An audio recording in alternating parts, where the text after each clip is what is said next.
من بە دوواداچوونی جۆرا و جۆرم کردووە بە شێوەیەکی مەیدانی لە خاڵە سنووریەکان بۆم دەرکەوتە بەڕاستی لە خاڵە سنووریەکانە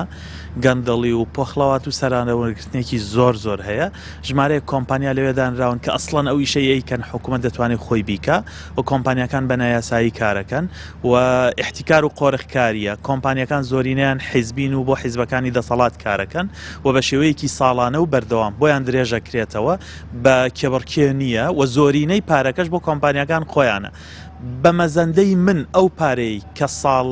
کە مانگانە هەرێمی کوردستان زیانەکە بەهۆی ئەو قۆرخکاریەی تەنها ئەو قۆرخکاری لە کۆمپانیەکانە هەیە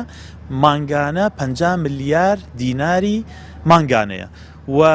ئەمە زۆر بە ئاسانی حکومەت دەتوانێت ڕێکی خاتەوە بابەتەکە بخاتەوە سەر ڕێگەیەکی یاسایی و کۆتایی بەم قۆرخکاری و سەرانە بهێنێ ئەبێتە هۆی زۆربوونی داهاتی هەرێم ئەبێتە هۆی